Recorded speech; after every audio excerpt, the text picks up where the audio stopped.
Baik Bapak Ibu, saya kira sudah pukul 10 tepat bisa kita mulai kegiatan berseri di saat ini ya. Ya. Assalamualaikum warahmatullahi wabarakatuh. Waalaikumsalam. Selamat selamat pagi dan salam sejahtera untuk kita sekalian. Bagaimana kabarnya hari ini Bapak Ibu? Luar Luar biasa. biasa. Luar biasa, walaupun cuacanya sedang tidak bersahabat, tapi kabarnya tetap luar biasa ya Bapak Ibu ya. Oke Bapak Ibu, kita berjumpa lagi dalam kegiatan berseri. Ini sudah masuk episode 4. Berseri episode 4 kali ini temanya yakni perkembangan ekspor impor Maluku. Seperti yang tadi sudah saya sampaikan di awal, kalau untuk eh, indikator ekspor impor ini yang sudah kita rilis di tanggal 5 Januari kemarin. Jadi di saat ini kita akan membedah berita resmi statistik lebih dalam lagi. Mana tahu Bapak Ibu ada yang ingin bertanya lebih jauh terkait perkembangan ekspor impor ini. Nah, di sini wadahnya untuk kita saling sama-sama berdiskusi. Baik Bapak Ibu, sebelum kita melangkah lebih jauh, kita akan mendengarkan terlebih dahulu sambutan dari Kepala BPS Provinsi Maluku. Dalam hal ini akan diwakili oleh statistisi ahli media BPS Provinsi Maluku, Bapak Erhad Hatulesila, SEMM. Kepada Bapak Ed, waktu dan tempat disilahkan. Baik, terima kasih Sheila. Assalamualaikum warahmatullahi wabarakatuh. Salam sejahtera, shalom, Om Swastiastu, Namo Buddhaya, salam kebajikan. Selamat pagi. Ya, terima kasih bagi panitia yang telah menyiapkan waktu ini dan juga Bapak Ibu sekalian yang boleh mengikuti acara berseri di saat ini. Jadi, Ibu sekalian, memang Kepala BPS Provinsi Maluku tidak sempat hadir karena beliau memang mengikuti rapat koordinasi ke Jakarta. Makanya saya ditunjuk untuk sebagai pelaksana tugas saat ini. Dan oleh karena itu, Bapak Ibu sekalian, sebagaimana sudah diinformasikan lebih awal bahwa setiap kita merilis data-data statistik itu senantiasa ada namanya itu kita membedah lagi, dan sebenarnya membedah ini itu bertujuan untuk ya kita literasi statistik dalam artian Bapak Ibu bisa kita saling memberikan pengertian, bukan saling melihat kelebihan dan kekurangan ya, tapi saling melihat kelebihan atau saling melihat apa ya, apa yang harus kita kembangkan lagi, apa yang harus kita lakukan lagi untuk Maluku yang lebih baik. Sebab memang kalau statistik itu biasanya itu dikumpulkan untuk diolah, disajikan, semuanya bertujuan untuk pertama informasi, tetapi juga sekaligus kita dapat mengevaluasi seluruh kegiatan tugas tanggung jawab baik di pemerintahan maupun di tugas-tugas kita masing-masing di bidang kita masing-masing. Nah, saat ini Bapak Ibu sekalian, kita akan membedah tentang ekspor impor ya. Dan oleh karena itu saya berharap supaya dengan adanya bedah atau berseri kita semua bisa lebih memahami tentang statistik, kita lebih memahami tentang data, kita lebih memahami tentang situasi yang terjadi, baik itu perekonomian maupun kondisi-kondisi yang ada di Maluku. Dan saat ini kita akan melihat sama-sama tentang ekspor dan impor kita. Dan oleh karena itu saya berharap Bapak Ibu kita bisa dapat mengikutinya dengan baik. Dan terima kasih bagi panitia yang telah menyiapkannya. Dan saya serahkan selanjutnya kepada Sheila untuk nanti memandu, dan mohon partisipasi Bapak Ibu sehingga apa yang kita harapkan itu uh, bisa lebih baik, Maluku lebih baik lagi. Terima kasih. Wassalamualaikum warahmatullahi wabarakatuh. Shalom dan salam sejahtera bagi kita. Baik, Pak, terima kasih untuk sambutannya. Bapak Ibu sekalian, untuk kegiatan berseri kali ini ada 2 agenda yang akan kita ikuti. Yang pertama adalah pembahasan terkait perkembangan ekspor dan impor. Selanjutnya ada sedikit penyampaian terkait sensus penduduk, sensus pertanian, mohon maaf. Sensus pertanian yang saat ini sudah sedang berlangsung. Baik Bapak Ibu, untuk perkembangan ekspor dan impor Provinsi Maluku akan dibawakan oleh statistisi ahli media BPS Provinsi Maluku, yaitu Ibu Insinyur Jessica Pupela MSI. Untuk selanjutnya, tanpa membuang waktu lagi, saya langsung serahkan saja kepada Ibu Cika untuk penyampaian materi. Silakan Ibu. Iya, terima kasih Ibu Sheila. Assalamualaikum warahmatullahi wabarakatuh. Selamat pagi dan salam sejahtera bagi kita sekalian. Om Swastiastu, Namo Buddhaya, dan salam kebajikan. Ya, yang pertama terima kasih ya untuk kehadiran Bapak Ibu semua yang mungkin kita bisa sebutkan satu persatu. Terima kasih sekali sudah bisa bergabung dalam kegiatan berseri kita ini. Semoga apa yang kita sampaikan pada hari ini boleh bermanfaat bagi kita semua. Jadi seperti dikatakan oleh Ibu Sheila tadi, memang ini inisiatif dari BPS Provinsi Maluku untuk bagaimana lebih mendekatkan BPS Provinsi Maluku kepada pengguna data atau kepada masyarakat. Ya, pada kesempatan ini kami dari BPS Provinsi Maluku akan menyampaikan materi ya pemahaman lah ya terkait dengan ekspor dan impor. Walaupun kemarin tanggal 5 kita sudah melakukan rilis untuk beberapa data strategis, diantaranya adalah ekspor dan impor.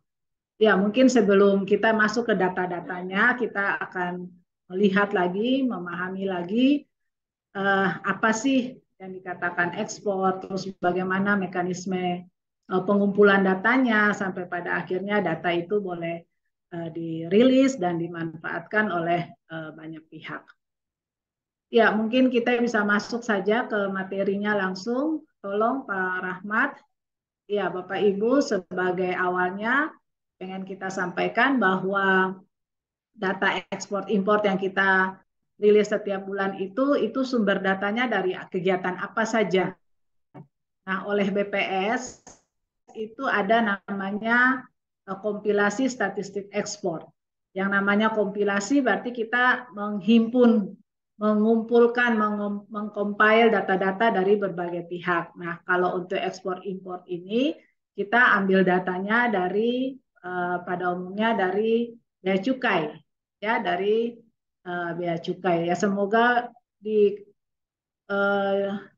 forum hari ini ada dari Bea Cukai bergabung lagi ya bersama dengan kita sehingga bisa kita berdiskusi lebih lanjut dengan pihak Bea Cukai. Kemudian ada kegiatan yang kedua, itu namanya kegiatan survei peningkatan kualitas data ekspor, yang disebut biasa KUDEX. Ya, jadi di sini sasarannya itu ke para eksportir. Itu supaya apa? Supaya kita bisa melihat sampai sejauh mana pemahaman eksportir untuk mengisi dokumen, karena data yang kita akan rilis itu kan dari isian dokumen. Kalau dokumennya diisi dengan benar dan akurat, nah maka kita juga bisa menampilkan data yang lebih benar dan akurat lagi. Kemudian BPS juga berinisiatif untuk menghasilkan data-data, berupaya untuk bisa memperoleh data-data perdagangan lintas batas laut. Ya, jadi ini biasanya dilakukan pada wilayah-wilayah yang tidak memiliki kantor bea dan cukai. Ya, outputnya dari semua kegiatan ini baik secara nasional maupun secara regional di daerah masing-masing, itu BPS merilis BRS ekspor dan impor. Kalau di nasional itu BRS ekspor impor ini dirilis setiap pertengahan bulan. Jadi besok ini tanggal 14, besok itu BPS RI akan merilis data ekspor dan impor untuk kondisi bulan Mei, tapi itu masih bersifat angka sementara. Nanti kita di BPS Provinsi Maluku itu kita akan rilis seperti biasa di awal bulan. Jadi nanti di awal bulan Juli baru kita bisa tampilkan angka tetap untuk ekspor impor bulan Mei. Ya, kemudian selain rilis, kita juga membuat publikasi perkembangan ekspor dan impor setiap tahun. Ya, boleh lanjut. Ini ada sekitar 30-an slide kali. Nanti kita lihat mana yang penting untuk kita sampaikan. Ya, Bapak Ibu, di mana ada hubungan antar daerah, hubungan antar negara, dan untuk memenuhi kebutuhan suatu negara itu tentu akan menghasilkan yang namanya kegiatan ekspor impor. Jadi ekspor impor antar negara. Sehingga statistik ekspor impor yang dimunculkan yang kita buat ini tentu saja akan menunjukkan perkembangan arus dan pola perdagangan internasional. Bagaimana hubungan antara suatu negara dengan negara yang lain. Nah, dengan adanya perdagangan internasional ini kita ketahui bersama itu tentu saja punya multiplier effect, jadi akan mendorong industrialisasi, untuk menambah bisa menjadi peluang untuk lapangan pekerjaan, kemudian untuk adanya dengan sendirinya akan memajukan atau meningkatkan bidang transportasi. Nah, itu semua dan lain-lain ya, ada banyak efek yang bisa muncul dengan adanya perdagangan internasional. Nah, pada akhirnya dengan ekspor impor ini kita bisa lihat perkembangannya dan selanjutnya itu akan memperlihatkan bagaimana kinerja perdagangan internasional di negara kita. Oke, Pak Rahmat. Ya, ini pada umumnya ini ya konsep ekspornya. Pada umumnya adalah seluruh barang yang dibawa keluar dari wilayah suatu negara, baik bersifat komersial maupun bukan komersial. Lalu serta barang yang akan diolah di luar negeri dan hasilnya dimasukkan kembali ke negara tersebut. Ya, ini ekspor, dinamakan ekspor barang seperti ini Bapak Ibu, barang yang dikeluarkan dari suatu wilayah negara ya, dari suatu wilayah dalam suatu negara. Jadi langsung berkaitan dengan pihak luar negeri. Nah, yang tidak termasuk data ekspor, ini ada beberapa, itu ada pakaian, barang pribadi, kemudian yang pergi ke luar negeri itu tidak masuk ekspor, barang-barang yang dikirim untuk perwakilan suatu negara di luar negeri itu juga bukan ekspor, lalu barang-barang untuk pameran, ekspedisi, biasa kan banyak tuh, Maluku pun pernah melakukan pameran di negara luar, itu juga bukan termasuk data ekspor. Kemudian uang dan surat-surat berharga, barang-barang untuk contoh atau sampel, terus barang-barang yang diperbaiki. Yaitu tidak termasuk di dalam data ekspor. Ya, boleh lanjut Pak Mato. Nah, pedomani itu mengacu kepada pedoman internasional, pada internasional berasal dari pedoman yang sudah diturunkan secara internasional. Kemudian seperti tadi saya sampaikan, sumber data utama statistik ekspor itu pada umumnya berasal dari pencatatan pemberitahuan ekspor barang (PEB) itu dari Kantor Pengawasan dan Pelayanan Bea Cukai. Kemudian terdiri dari beberapa dokumen, ada BC 3.0, ada dokumen PPFVTS. Itu lalu ini memang menjadi tanggung jawabnya KPPBC ya untuk mencatat semua barang yang keluar dari kepabeanan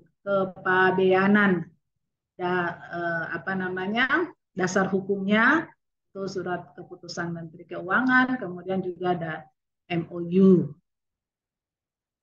Ya, nah sejak tahun 2015 itu ada tambahan data ekspor. Jadi bukan hanya dari PEB yang memang sudah tercatat langsung di Bea Cukai, tapi juga ada tambahan-tambahan data ekspor karena bisa saja eksportir itu mengirim yang kecil-kecil itu melalui PT Pos, kemudian juga ada interaksi di daerah-daerah perbatasan dan itu pada umumnya itu ya dari catatan-catatan instansi di perbatasan dan dari PT Pos.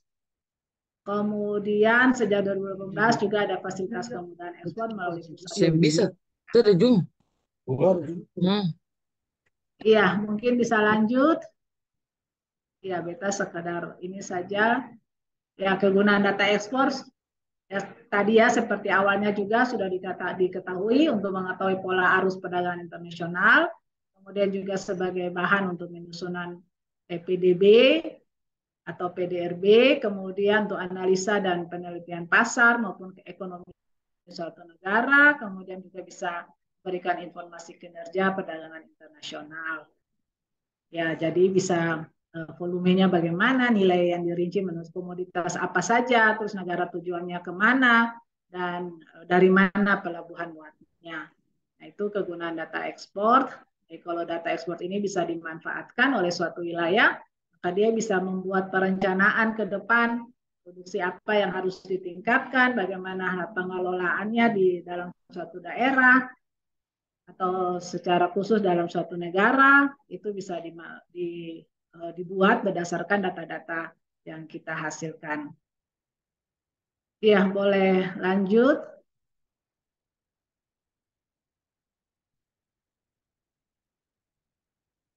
Ya, bagaimana sih pencatatan data ekspor yang tadi sudah disampaikan, ada sistem perdagangannya, itu menjadi menggunakan sistem perdagangan umum, artinya seluruh barang yang keluar dari Indonesia dinyatakan sebagai barang ekspor, terkecuali barang-barang tadi yang dikatakan itu bukan merupakan barang ekspor. Kemudian dia dari secara nilainya kita menggunakan free on board, yaitu harga sampai di pelabuhan muat setelah barang dimuat ke kapal dalam satuan US dollar. Kemudian menggunakan berat bersih dalam satuan kilogram. Nah, partner dagang itu juga kelihatan negara tujuan akhir yang dituju itu negara apa, di mana, itu jelas negara tujuannya. Kemudian pelabuhan muat ekspor pun harus memiliki pelabuhan yang layak, yang memang sudah layak untuk melakukan pelabuhan ekspor. Kemudian barang-barang ekspor yang akan diekspor pun harus sudah memperoleh surat izin muat ekspor. Apalagi kalau kita di Maluku kan lebih dominan ekspor jenis perikanan, ikan dan udang, yaitu tentu saja sudah melewati berbagai proses dalam pemeriksaan ya. Ada karantina yang berperan di situ, itu juga menjadi bagian dari pencatatan data ekspor. Kemudian provinsi asal barang. Ya, tadi dikatakan bahwa ada beberapa dokumen yang harus diisi oleh eksportir. Nah, di dalam dokumen itu ada salah satu poin yang memang harus diisi oleh eksportir, itu asal barang yang diekspor itu berasal dari daerah mana. Nah, ini yang menjadi informasi awal kepada kita di Maluku, terutama bahwa kelihatan bahwa ternyata ada nih barang dari Maluku yang dikirim ke luar negeri yang diekspor, tapi bukan dari pelabuhan di dalam Maluku. Nah, ini yang terlihat dari pengisian dokumen-dokumen yang diisi oleh eksportir. Ya, boleh lanjut. Ya, ini bagan ya, bagan secara nasional, di mana antara BPS, Bea Cukai, dan BI ini sudah dilakukan MOU antara ketiga lembaga ini, sehingga data-data yang dihasilkan oleh ketiga lembaga ini, terutama terkait ekspor impor, itu bisa dibagi-pakaikan. Jadi eksportir-importir itu memproses ekspornya ataupun impornya melalui Ditjen Bea Cukai, kemudian itu bisa diakses oleh BPS dan BI, lalu BPS mengolah datanya, kemudian BPS yang rilis, ya BPS yang rilis. Karena independensi itu BPS dipercayakan untuk merilis. Kemudian kalau data-data yang diambil untuk BI yaitu itu dipakai untuk penggunaan internal. Nah, ini juga ada institusi lain tuh. Itu bisa dilihat bahwa ada juga peran institusi lain yang BPS tadi ambil datanya yang tadi dari PT Pos maupun dari lintas batas, ya, lintas batas. Itu semua untuk menopang tersedianya data ekspor dan impor yang lebih rinci, ya, lebih sempurna, lebih lengkap lah. Jadi bukan hanya dari data Ditjen Bea Cukai. Ya, lanjut. Ya, ini hanya menceritakan proses pengolahan dokumennya. Jadi ada tahap persiapan, ada tahap pengolahan, dan pada akhirnya ada evaluasi dan pelaporan yang ujung-ujungnya kita akan rilis atau kita publikasikan. Ya, jadi ini semua menjadi SOP. Ya, sudah SOP yang sudah paten, pakem dari pusat, sudah diatur. Nah, itu ada di bagian-bagian mana tugasnya BPS, bagian mana tugasnya Bea Cukai. Ya, mungkin bisa lanjut saja, Pak Mato. Ya, jadi Bapak Ibu, untuk ketahuan Bapak Ibu semua, data yang sudah diolah oleh BPS, kerjasama dengan Bea Cukai itu setiap bulan akan di-email ke kita. Ya, setiap bulan akan di-email ke setiap provinsi untuk keperluan rilis atau BRS tadi. Tadi saya katakan bahwa kalau untuk nasional dan mungkin beberapa provinsi yang lain ada yang rilis di pertengahan bulan, nah itu berupa angka migas dan non migas. Jadi ada 2 file yang dikirim oleh pusat, itu berdasar data ekspor migas non migas menurut provinsi pelabuhan muat dan ekspor migas non migas menurut provinsi asal barang. Jadi ini yang rutin dikirimkan oleh BPS RI setiap bulan kepada provinsi-provinsi. Nah, nanti data-data ini diolah lagi di kita, dibuat dalam bentuk LK dan dilihat lagi tabulasinya. Nah, nanti kita akan rilis pada awal bulan untuk keperluan BPS Provinsi Maluku, kita rilis di awal bulan. Jadi yang kita rilis itu sudah merupakan angka tetap dari proses dengan Bea Cukai, ya. Jadi ada 2 file, itu menurut pelabuhan muat dan menurut provinsi asal barang. Ya, boleh lanjut Pak Mato.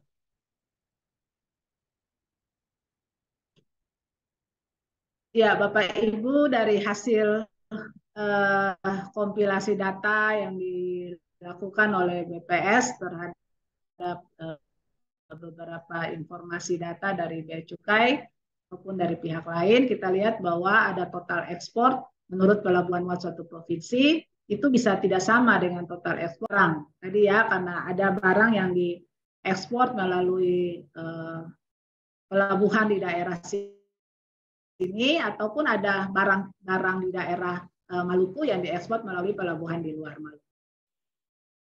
Ya, jadi ekspor menurut pelabuhan muat yaitu ekspor yang dilakukan dari pelabuhan muat di suatu provinsi. Jadi menurut pelabuhan muat, misalnya pelabuhan muat di Maluku, berarti itu ekspor yang dilakukan dari pelabuhan muat di provinsi Maluku. Kemudian ekspor menurut asal barang, itu provinsi asal dari barang yang diekspor.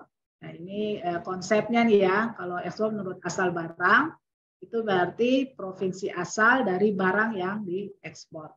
Jadi bisa saja ekspor barang berasal dari provinsi salah satu provinsi, misalnya provinsi X, diekspor melalui pelabuhan di provinsi A, B, atau C. Sebaliknya ekspor dari pelabuhan D di provinsi Y, barangnya bisa berasal dari provinsi lainnya, misalnya E, F, atau G. Jadi kasarnya, nah ini ada contoh nih.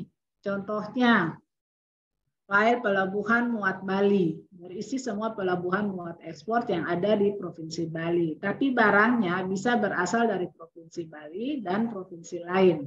Ini asal barang, jadi bisa asal dari Sulsel, Bisa asal dari NTB, bisa asal dari Maluku. Nah, selama ini Maluku lebih banyak, ada juga yang dikirim melalui asal barang Maluku yang dikirim melalui pelabuhan di Bali, ada, tapi lebih dominan dikirim melalui pelabuhan di Jawa Timur dan Banten. Nah, ya contoh yang berikut, file provinsi asal barang Bali.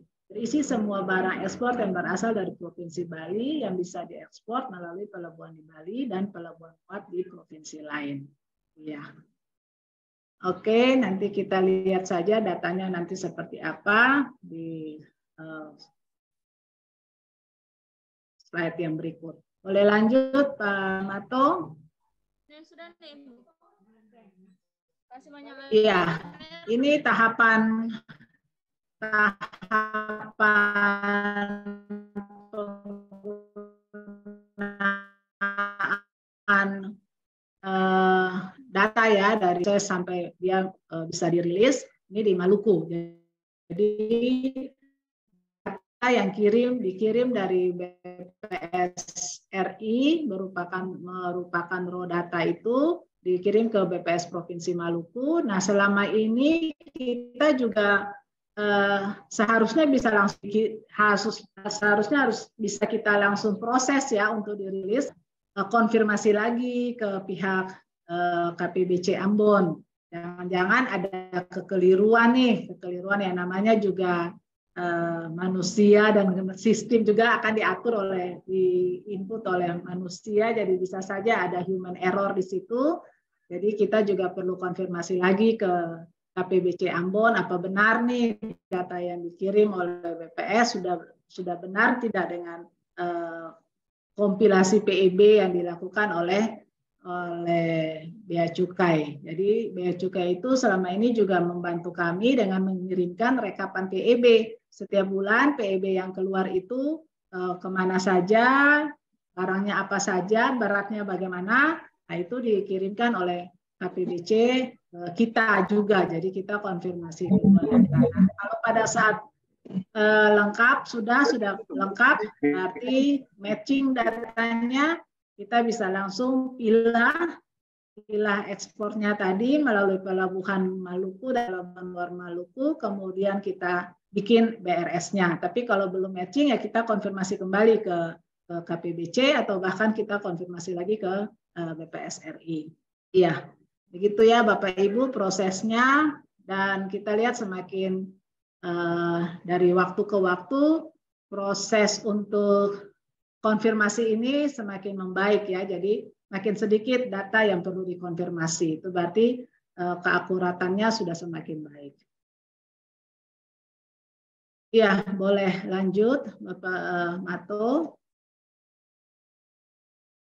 Nah, ini hanya contoh saja Bapak Ibu bagaimana proses matching antara BPS Provinsi Maluku dengan Bea Cukai. Ya, dengan Bea Cukai. Jadi yang pertama kita lihat dari negara tujuannya, apa betul, misalnya di sini apa betul nih ke Jepang, apa betul ke Singapura, kemudian bagaimana nilainya, kemudian jenisnya, nah, kemudian dari pelabuhannya. Itu kita lihat satu persatu Bapak Ibu, sehingga pada saat rilis itu sebisa mungkin itu datanya sudah yang paling benar. Oke, bisa lanjut. Iya, ini kita sudah rilis ya Bapak Ibu, seperti tadi dikatakan di tanggal 5 bulan Juni kita kemarin rilis 5 data strategis. Nah, salah satunya yaitu ekspor impor. Nah, Bapak Ibu bisa lihat di sini. Ini data ekspor kita ambil dari BRS kemarin. Itu kita lihat bahwa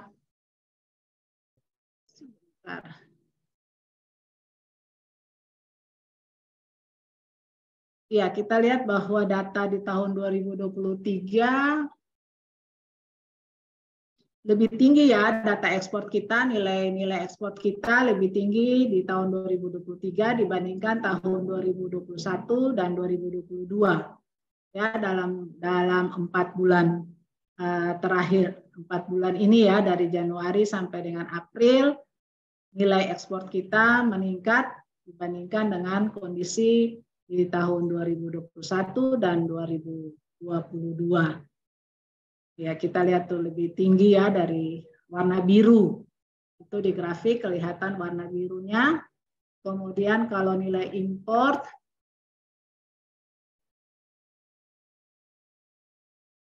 ya nilai import kita apa ya, naik turun cukup signifikan sekali kita lihat. Tapi di tahun 2023 ini nilai import kita juga bulan Maret itu sampai 28,48 juta US dollar, tapi di bulan April dia turun 10,60 juta US dollar.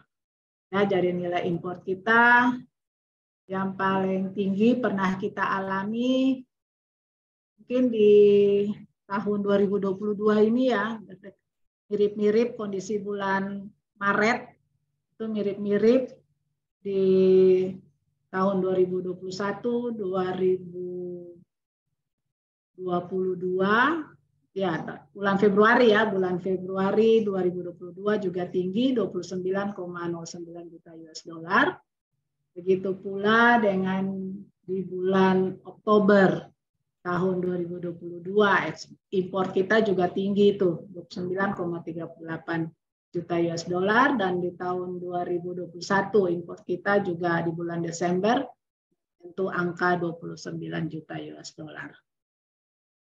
Ya, boleh lanjut.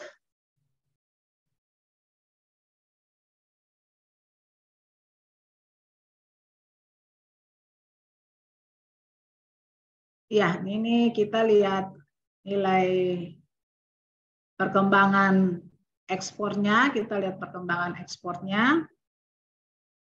Ada yang warna merah itu untuk ekspor migas, dan hijau itu non migas, dan kuning itu total. Jadi sampai dengan tahun 2022 kita sudah ekspornya sebesar 91,92 juta US dollar. Tapi sampai dengan di tahun 2023 ini sampai dengan kondisi bulan April kita baru ekspor sebesar 17,28 juta US dollar, dan itu belum ada ekspor migasnya ya, masih ekspor non migas. Jadi masih didominasi oleh warna hijau. Nah, ekspor tertinggi kita di tahun 2000 dalam beberapa tahun terakhir ini dari 2017 sampai dengan tahun 2022-nya yang tinggi ya, sudah mencapai 91,9 juta US dollar. Ya, kemudian tahun 2020 nih, walaupun ada COVID, tapi nilai ekspor kita menyentuh 70,37 juta US dollar, dan agak turun sedikit di 2021. Kalau lihat per komoditasnya, maka komoditas migas kelihatan dalam beberapa tahun dari 2017 itu masih mendominasi, sampai dengan tahun 2020 kita lihat bahwa komoditas migas sudah lebih tinggi daripada migas, dan kemudian tahun 2022 juga itu non migasnya lebih tinggi dari ekspor migas. Ya, boleh lanjut. Untuk ketahuan Bapak Ibu, ekspor migas kita memang tidak rutin setiap bulan ya, tidak rutin setiap bulan, dan itu biasanya 1 tahun rata-rata 2 kali. Rata-rata 1 tahun 2 kali kita ekspor migas. Durasinya ya mungkin sekitar 6 bulanan atau 7 bulanan sekali baru kita bisa ekspor migas. Ya, boleh lanjut Pak Mato. Nah, ini nilai ekspornya ke negara mana saja, kelompok negara. Itu kita lihat dari tahun 2017 sampai tahun 2018, ini yang warna hijau lebih dominan, itu ke ASEAN, ke Singapura, Malaysia, Thailand, itu dominan. Sementara di tahun 2019 sampai di tahun 2023 ini sudah didominasi oleh negara Asia, ya sudah didominasi oleh negara Asia. Jadi bisa Tiongkok, kemudian ada Korsel juga, kemudian ada Jepang, kemudian ada warna-warna ungu sedikit itu negara-negara lainnya itu menurut data ada yang ke Amerika, ada yang ke Netherlands, ada juga ke mana Jerman dan macam-macam ya yang kecil-kecil. Tapi nilainya kecil saja. Oke, bisa lanjut yang tertinggi sudah, kemudian ini yang pelabuhan luar. Ya Bapak Ibu, seperti tadi sudah dikatakan ada beberapa komoditas kita, komoditas ekspor, tapi diekspor melalui pelabuhan di luar Maluku. Nah, itu jenisnya apa-apa saja. Kita lihat yang dikirim dari pelabuhan di luar Maluku itu didominasi oleh ikan dan udang juga nih Bapak Ibu. Ya, kita lihat di tahun 2023 itu warna biru muda itu ada 3,40 juta US dollar ikan dan udang yang berasal dari Maluku tapi dikirim melalui pelabuhan di luar Maluku. Bahkan di tahun 2022 itu lebih tinggi, itu sudah 20,32 juta US dollar. Nah, kemudian diikuti oleh perhiasan. Kelompok perhiasan itu ada tahun 2023 ini 6,73 juta US dollar, tahun 2022 menyentuh 9,43 juta US dollar, dan 2021 6,88 juta US dollar. Selanjutnya diikuti oleh kayu dan produk, kemudian lak, getah, damar, rumput laut juga ada, itu dikirim melalui pelabuhan di luar Maluku, kemudian kopi, teh, dan rempah, walaupun kecil nilainya, tapi ada Bapak Ibu yang dikirim melalui pelabuhan di luar Maluku, dan yang tadi saya sampaikan lebih banyak dikirim melalui Jawa Timur dan Banten kalau misalnya. Ya, boleh lanjut. Secara total itu ya Bapak Ibu ya, maaf Pak Mato jangan bergerak dulu. Secara total kita lihat yang diekspor melalui pelabuhan di luar Maluku, iya tahun 2022 ini kita mencapai 38,21 juta US dollar, kemudian 2021 17,32 dan sampai dengan kondisi bulan April kita sudah ekspor melalui pelabuhan luar 13,50 juta US dollar. Ya, boleh lanjut Pak Mato.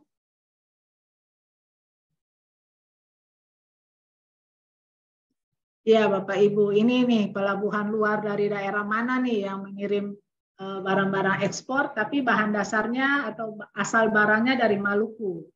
Nah, jadi kita lihat ada di Tanjung Perak nih, Surabaya, ya Jawa Timur.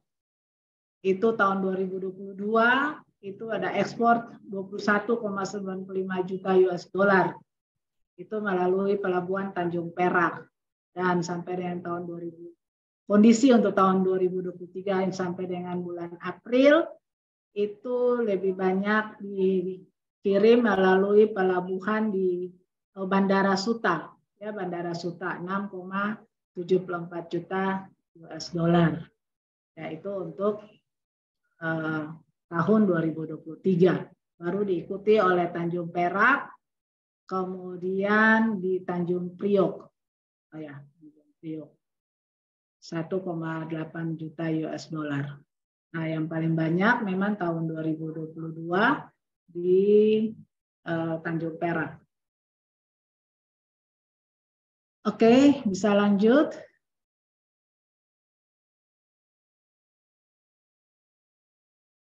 Ya, ini dari data yang didapatkan, yang kami peroleh, itu terlihat bahwa ekspor yang dikirim melalui pelabuhan barang-barang asal Maluku yang dikirim melalui pelabuhan di luar Maluku itu pada tahun 2022 kemarin lebih banyak menuju ke negara Asia, ya ke negara Asia, sementara tahun 2023 juga masih banyak yang menuju ke Asia, 8,62 juta US dollar, dan Kemudian negara ASEAN itu di tahun 2022 juga ada 9,80 juta US dollar. Tahun 2023 ini sampai yang Komisi April baru 1,32 juta US dollar. Nah, kami berharap sih ekspor dari daerah dari Pelabuhan Maluku harus lebih banyak ya dari ekspor di luar Maluku. Ya, boleh lanjut.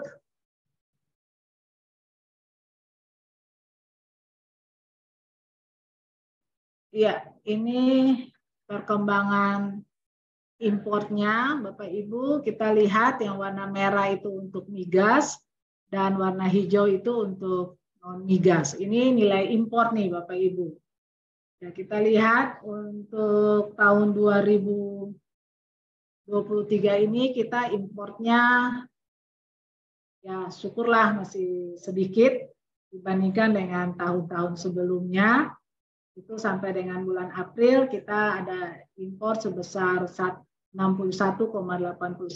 juta US dollar. Tapi kalau dibandingkan dengan beberapa tahun terakhir, ada 2, 4, 6 tahun yang lalu, itu impor yang tertinggi itu pada tahun 2018 sampai menyentuh 3 digit 521 juta US dollar.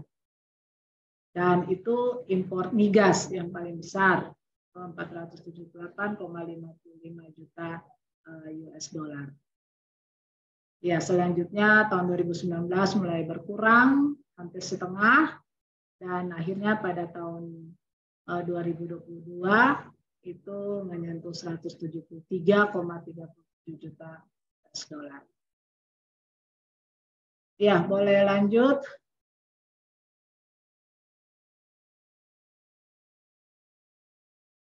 Ya, ini perkembangan daerah asalnya ya, negara asalnya, kelompok negara asalnya. Kita import itu banyaknya dari ASEAN, ya, dari wilayah-wilayah negara yang ada dalam ASEAN. Itu tertinggi di tahun 2018, itu ASEAN 479,19 juta US dollar, dan di tahun 2023 sampai yang Komisi April itu baru 60,32 juta US dollar, itu berasal dari ASEAN. Dan kebanyakan itu adalah impor migas. Ya, boleh lanjut Pak Marto, ini sekedar informasi kepada Bapak Ibu sekalian. Ya, Bapak Ibu mungkin itu yang bisa kami sampaikan kepada Bapak Ibu terkait dengan ekspor impor. Nah, nanti kita kembalikan ke Ibu Sheila untuk mungkin kita masuk dulu ke materi yang berikutnya. Nanti baru diskusinya sesi yang ketiga. Oke, terima kasih Ibu Sheila untuk kesempatan dan waktunya. Baik, terima kasih Ibu Cika untuk penyampaian materi terkait perkembangan ekspor impor Provinsi Maluku. Oke, Bapak Ibu, sebelum Katong ada dalam diskusi, pada kesempatan kali ini juga kami dari BPS akan menyampaikan sedikit terkait sensus pertanian yang saat ini sudah sedang berlangsung. Sensus pertanian merupakan salah satu dari 3 sensus yang dilakukan oleh BPS. Dan sensus ini dilaksanakan 10 tahun sekali. Untuk itu, materi terkait sensus pertanian akan disampaikan oleh statistisi ahli media BPS Provinsi Maluku, yakni Bapak Insinyur Charles Sikir Anidillah MSI. Kepada Pak Cale dan hormat disilahkan. Terima kasih Ibu Sheila, Bapak Ibu sekalian. Izinkan saya menyampaikan penyelenggaraan sensus pertanian di Provinsi Maluku yang hari ini sudah masuk ke hari yang ke-14. Secara kuantitas kita sudah mencapai sekitar 8,5%, tetapi ini masih jauh dari target yang mesti kita capai ya. Dan karena itu teman-teman saya di lapangan itu masih bekerja keras supaya dapat memberikan hasil yang lebih maksimal lagi. Bapak Ibu, saudara-saudara sekalian, sensus pertanian ini, Pak Mato lanjut, ini merupakan yang ketujuh, ya yang ketujuh dari sensus pertanian sebelumnya yang dilaksanakan sejak tahun 1963. Jadi tahun ini, tahun 2023 ini merupakan yang ketujuh. Nah, dia dilaksanakan untuk memenuhi rekomendasi dari FAO dan sesuai dengan amanat undang-undang kita, Undang-Undang 16 tahun 1997 tentang statistik, yang di sana disebutkan bahwa untuk sensus pertanian itu dilaksanakan pada tahun yang berakhiran angka 3. Ya, di samping dua sensus lainnya yang berakhir dengan angka 0 dan yang berakhir dengan angka 6. Yang 0 untuk sensus penduduk, yang 6 itu untuk sensus pertanian. Tentu tujuannya ini adalah untuk memberikan gambaran yang menyeluruh tentang pertanian di Indonesia sampai dengan wilayah terkecil. Wilayah terkecil itu yang Bapak Ibu mungkin dengar istilah SLS ya. Jadi kalau wilayah terkecil dalam pemerintahan ya pasti ini RT. Nah, atau bisa jadi yang lebih kecil. Kalau di wilayah kita itu cuma yang terkecil itu adalah RT, maka kita bilang RT. Ya, kalau tidak ada RT berarti bisa jadi dusun atau kampung atau bisa jadi desa saja. Nah, tujuannya itu adalah selain itu adalah untuk menjadi suatu kerangka sampel ya, kerangka sampel atau frame untuk survei pertanian selanjutnya ya, dan juga sebagai benchmark statistik pertanian yang sudah ada. Kemudian dia merupakan suatu informasi yang dapat meningkatkan kualitas dalam rangka mendesain kebijakan atau rujukan khususnya dalam pembangunan pertanian. Nah, sensus ini sendiri, saudara-saudara sekalian, Bapak Ibu, itu dilaksanakan di semua negara di dunia. Sebagai contoh, sampai dengan tahun 2022, sebagai catatan, itu sudah ada 123 negara melaksanakannya. Ya, dan untuk tahun 2023 ini sendiri, itu ada 18 negara termasuk Indonesia yang akan melaksanakannya. Lanjut, Pak Mat. Nah, Bapak Ibu sekalian, ini yang mendasari mendorong pemerintah untuk betul-betul harus melaksanakan sensus pertanian ini ya. Jadi kita lihat kalau ada isu global di bidang pertanian itu adalah yang pertama itu soal ketahanan pangan atau food security, lalu kualitas dan keamanan pangan, nutrition dalam hal ini, lalu keberlanjutan, sustainability. Nah, kemudian terkait dengan kebijakan itu adalah ya, jadi kebijakan strategis pertanian adalah perbaikan tata kelola basis data pertanian, reformasi penyaluran subsidi pupuk melalui perbaikan data targeting, pengendalian laju konversi lahan pertanian khususnya sawah, rekrutmen petani milenial untuk mendorong regenerasi petani, kesejahteraan petani dan kedaulatan pangan, peningkatan kesejahteraan masyarakat petani kawasan hutan melalui program perhutanan sosial, modernisasi sektor pertanian melalui adopsi mekanisasi modern dan digitalisasi pertanian. Ya, jadi Bapak Ibu sekalian, di berbagai kebijakan di aras pemerintahan pusat ini berbagai isu stakeholder itu sudah dirangkum seperti ini dalam bentuk suatu kebijakan. Jadi kalau misalnya perbaikan tata kelola basis data tentu dalam rangka perbaikan sasaran penyaluran subsidi dan sebagainya ya. Jadi dalam kaitan dengan investasi intervensi untuk pembangunan pertanian, pemberdayaan petani dalam hal ini. Tentu saja isu didasari oleh isu pertanian nasional yang di tengah ini ya, pengetahuan dan adopsi teknologi yang masih rendah dan seterusnya. Ya Bapak Ibu ya. Lanjut. Nah, Bapak Ibu sekalian, kebijakan strategis pembangunan pertanian nasional ini dilaksanakan dalam rangka ini ya, dan karena itu informasi yang dihasilkan itu mestinya itu tadi ya, di depan tadi harus ada by name, by address. Kalau ada petani atau pengusaha pertanian itu bagus kalau ada namanya, ada alamatnya. Kemudian geospasial statistik pertanian ya, kita dapat informasi mengenai potensi pertanian menurut wilayah, kemudian struktur demografi petani, jenis kelamin, umur, dan seterusnya, lalu lahan pertanian menurut penggunaan sampai level desa. Kemudian indikator global ini small scale food production ini Bapak Ibu ini saudara-saudara ini kita tidak dapat di dalam sensus pertanian sebelumnya ya. Jadi diharapkan dalam sensus pertanian ini 4 indikator global di bidang pembangunan pertanian ini dapat disajikan. Kemudian yang lain-lain dan nilai produk pertanian, potensial, pendapatan jasa pertanian, lokasi wilayah pengolahan perikanan, klasifikasi skala usaha dan seterusnya Bapak Ibu ini diusahakan untuk dihasilkan dari data sensus pertanian ini ya, sehingga dapat menjawab isu-isu nasional pembangunan pertanian yang di depan tadi. Nah, Bapak Ibu sekalian, saudara-saudara sekalian,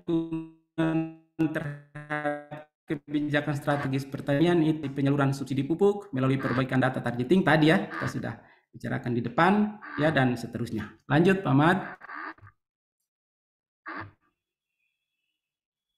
Ya, Bapak Ibu sekalian, ini saya masuk ke apa yang sementara dilaksanakan oleh teman-teman saya di lapangan. Lanjut Pak Mat.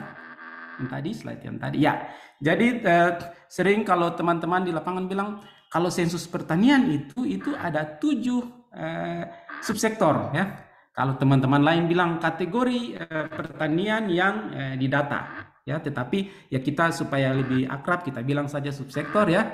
Ada tanaman pangan, ada horti, ada perkebunan, ada perikanan dan seterusnya sampai dengan jasa pertanian. Saya berharap ini menjadi catatan. Jadi jangan sampai kita tidak bisa membedakan antara tanaman pangan dengan horti ya, kehutanan dengan perkebunan dan seterusnya. Ya, kita harus bisa membedakan 7 aktivitas di subsektor pertanian ini.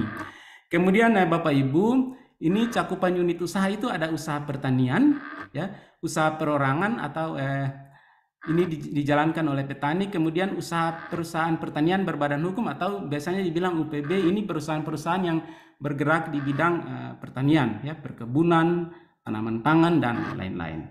Kemudian usaha pertanian lainnya, ini biasanya di masjid, di gereja, ini ada ya usaha tani lainnya. Lanjut, jadi wilayahnya jelas ya di seluruh wilayah Indonesia.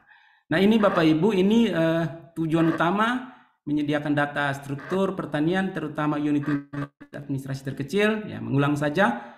Kemudian sebagai tolak ukur, lalu sebagai kerangka sampel untuk survei pertanian lanjutan. Jadi Bapak Ibu, saudara-saudara sekalian, kenapa sensus itu dilaksanakan 10 tahun sekali? Ini tujuan yang ketiga ini yang termasuk yang utama dari sisi keilmuan statistika, keilmuan kita ya, bahwa kalau kita menghasilkan suatu hasil sensus itu sebagai kerangka untuk survei-survei selanjutnya.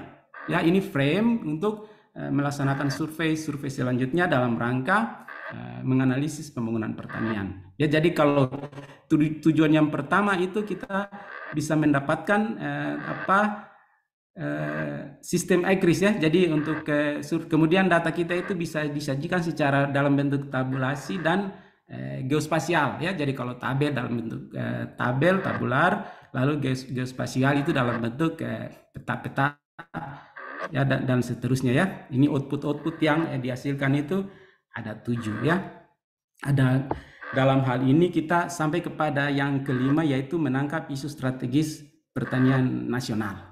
Ya, lanjut dulu, Pak Mato. Nah, ini Bapak Ibu, ini variabel-variabel yang dikumpulkan ya. Jadi kalau kita bilang bahwa dalam variabel yang kita kumpulkan dalam sensus pertanian ini cukup banyak ya, yaitu aspek demografi, total lahan unit usaha, jasa pertanian, pekerja, tanaman semusim dan tahunan, peternakan dan seterusnya ya. Kehutanan sesuai dengan subsektor yang sudah kita bicarakan tadi di depan. Ya, lanjut Pak Mat. Nah, ini contoh geospasial yang saya bilang tadi ya. Jadi kalau kita bilang bahwa yang dikumpulkan itu adalah titik longitude dan latitude, itu berarti tidak mungkin ya. Jadi satu wilayah itu punya 2 titik lintang, ya, lintang utara, lintang selatan, bujur dan seterusnya, itu tidak mungkin, ya. Jadi seperti teman-teman di BPN itu mereka menyelenggarakan mereka nanti kalau terbitkan sertifikat itu nanti satu bidang lahan itu lintangnya itu ditentukan, ya. Itu maksudnya itu, ya. Jadi tidak ada yang ganda. Tidak mungkin satu tempat itu mempunyai 2 titik lintang, ya. Kemudian lokasi berdasarkan jenis penggunaan lahan, ya. Nah, ini juga dihasilkan oleh ST. Lanjut Pak Ahmad. Nah, ini cakupan. Jadi Bapak Ibu dalam tahun 2013 itu kita menggunakan PAPI, ya. Jadi kita gunakan kuesioner murni, ya. Kuesioner itu kita gunakan tanpa bantuan IT seperti saat ini. Lalu unit statistik itu adalah rumah tangga dan non rumah tangga, ya. Sedangkan di dalam ST 2023 ini kita sudah punya 3 pembagian tadi yang di depan itu tadi juga sudah saya singgung, yaitu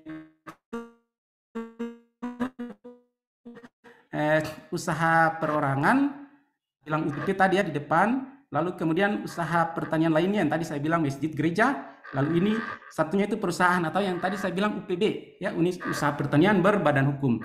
Nah, itu moda pendataannya juga berbeda. Kalau Cawi, ya, itu digunakan untuk perusahaan. Jadi kalau Cawi itu kita kirim saja kuesioner, ya, lewat mungkin ada emailnya, ya. Capi kita dengan handphone kita yang Android itu kita melakukan wawancara dengan bantuan handphone kita. Sedangkan pada unit usaha perorangan itu kita pakai dua-duanya, PAPI dengan Capi. PAPI itu dilakukan pada wilayah-wilayah yang jaringan internetnya itu tidak bagus, ya. Sedangkan Capi pada daerah-daerah yang jaringan internetnya lancar, ya, di kota-kota, terutama untuk Maluku ini di Kota Ambon. Lanjut. Nah, ini melengkapi variabel tadi, ya. Jadi sesuai dengan WCA itu World Program of Census Agriculture, ya, dan indikator. Jadi yang penting itu ada indikator yang ditampilkan, ya. Jadi Bapak Ibu, ini indikator yang ditampilkan ini adalah yang satu, misalnya volume produksi per unit tenaga kerja menurut kelas pertanian, ladang penggembalaan, ukuran perusahaan atau ukuran perusahaan kehutanan, ya. Itu indikator yang pertama, ya. Jadi kalau Bapak Ibu yang rajin intip SDGs itu di situ tujuan yang kedua dan kelima itu nanti akan terbaca di sana. Dia pakai bahasa itu, tetapi diterjemahkan itu bunyinya begitu, ya. Yang kedua itu rata-rata pendapatan produsen makanan, petani skala kecil atau small scale food producer menurut jenis kelamin dan status adat. Kemudian yang ketiga itu yang indikator berikutnya adalah 241. Ini dihasilkan di dalam sensus pertanian kali ini. Kemudian yang keempat itu adalah presentasi penduduk dengan kepemilikan atau hak yang terjamin atas lahan pertanian. Jadi ada, kalau kita lebih rinci di sana itu ada pertanyaan apakah bisa dihibahkan kalau punya suatu lahan atau tidak bisa, ya. Pertanyaan rinci, ya, dalam kuesioner. Lanjut, Pak Ahmad. Ada 20 slide lagi. Nah, ini, ya, ini Bapak Ibu, saudara-saudara, kalau di tahun 2013 itu istilah petani gurem itu sudah muncul di sana, ya. Jadi petani gurem itu muncul di sana. Jadi yang satu dan yang kedua itu, ya, yang balet 1 dan 2 data pokok pertanian nasional itu memang juga di data, tetapi dilengkapi lebih untuk di matching dengan isu strategis terkini di bidang pembangunan pertanian, ya. Salah satunya itu adalah urban farming, ya. Jadi urban farming itu sudah muncul di kota-kota. Di Kota Ambon juga sudah ada, itu sudah ada di, misalnya kalau di Ambon itu ada di daerah Bentas kalau tidak salah, ya. Petani gurem juga sudah ada, ya. Nah, yang muncul itu dalam sensus pertanian 2023 ini adalah yang ketiga, keempat, dan kelima, ya. Petani skala kecil itu, ya, sesuai standar FAO, lalu indikator SDGs pertanian, lalu geospasial statistik pertanian. Tentu saja kalau kita bilang standar FAO, tentu saja kita harus merujuk ke sana sebab kita tidak punya standar yang lain. Kalau kita bikin standar yang lain, nanti petani skala kecil kita itu tidak bisa dibandingkan dengan petani skala kecil di belahan dunia manapun karena kita punya sendiri. Lanjut. Nah, ini data yang dikumpulkan juga ya untuk menjawab isu-isu strategis. Lanjut saja tadi karena sudah disampaikan. Nah, ini mengapa data itu penting? Tentu saja untuk menjawab gambaran mengenai ketahanan pangan dan gizi, untuk menjawab gambaran tentang kehidupan pedesaan yang berkelanjutan ya. Ini kalau dalam aktivitas usaha tani ini diutamakan ya sustainability ya, keberlanjutan, sehingga ini menjadi penting dalam sensus pertanian. Kemudian produksi pangan global, tentu saja pemimpin-pemimpin negara di dunia menyadari sungguh bahwa masalah pangan ini menjadi kunci dalam keberlanjutan suatu bangsa, suatu negara karena menyangkut hajat hidup orang banyak. Nah, siapakah petani berskala kecil itu ya? Itu mereka yang ukuran luasnya itu tergantung dari luas lahan pertaniannya, lalu itu jumlah dari ternak yang diusahakan. Ya, jadi di situ ada maksimum nilainya itu ya, standar parity itu suatu satuan tertentu yang nanti akan dimunculkan pada saat data ini dikumpulkan dari hasil pengolahan kita. Lanjut, Pak Ahmad. Nah, ini Bapak Ibu saudara-saudara sekalian, ini jadwal kegiatan kita ya. Jadi pelaksanaan kegiatan kita, persiapan kita itu sudah dari jauh-jauh hari. Malah ini karena ini jadwal tahun 2023, padahal sensus pertanian ini sudah disiapkan sejak tahun 2021. Ya, jadi ini jadwal di tahun 2023, di mana nanti tanggal 1 sampai 1 Juni itu kita mau melaksanakan pelaksanaan pencecahan yang sedang berlangsung yang sudah saya launch tadi di depan. Lalu kemudian kita melakukan pelatihan petugas Bapak Ibu. Semua tahapan ini Bapak Ibu ini sangat penting karena berkenaan dengan kualitas data yang akan kita peroleh. Nah, terutama pada saat pelatihan petugas. Jadi pelatihan petugas itu sangat penting dalam rangka penyamaan persepsi semua orang yang melaksanakan pendataan ini ya. Jadi konsep-konsep sederhana tentang petani itu dibahas di dalam aktivitas pelatihan ini ya Bapak Ibu ya, sehingga setiap tahapan pelaksanaan sensus pertanian ini begitu penting dalam rangka menghasilkan sesuatu yang reliabilitasnya itu tidak diragukan lagi. Demikian Bapak Ibu penyampaian saya. Mohon maaf mungkin agak panjang tetapi tidak mengurangi esensi dari apa yang ingin kami sampaikan dalam rangka memberikan literasi kepada kita bersama untuk mempunyai pemahaman bersama dalam rangka mendukung pelaksanaan kegiatan sensus pertanian di Indonesia, khususnya di kampung kita di Provinsi Maluku ini. Wassalamualaikum warahmatullahi wabarakatuh. Shalom, salam sejahtera untuk kita semua. Saya kembalikan kepada Ibu Sheila. Ibu Sheila silakan. Yang terkait sensus pertaniannya, baik Bapak Ibu dan pertanyaan dari Cabe terkait sensus pertanian. Jadi memang sensus pertanian ini penting bagi kita karena datanya juga mendukung kebijakan strategis pembangunan pertanian nasional. Nah, Bapak Ibu, sensus pertanian ini ada tagline-nya begitu Bapak Ibu, yakni mencatat pertanian Indonesia untuk kedaulatan pangan dan kesejahteraan petani. Jadi kalau mungkin beberapa hari ini Bapak Ibu ada lihat petugas sensus dari BPS yang datang dari rumah ke rumah, itu coba Bapak Ibu cek kembali apakah itu ada apa namanya, ada surat tugasnya. Nah, itu petugas-petugas sensus pertanian dari BPS yang sedang menjalankan tugas terkait sensus pertanian. Baik Bapak Ibu, sebelum Katong ada dalam sesi diskusi, boleh Katong sesi dokumentasi dulu ya Bapak Ibu ya.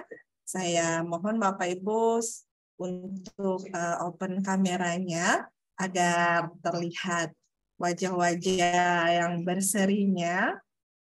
Untuk sesi dokumentasi saya serahkan kepada host. Silakan Pak host. Ya, baik. Bersiap. Ya, Bapak Ibu, mohon nyalakan kameranya. Sudah, Pak. Siap.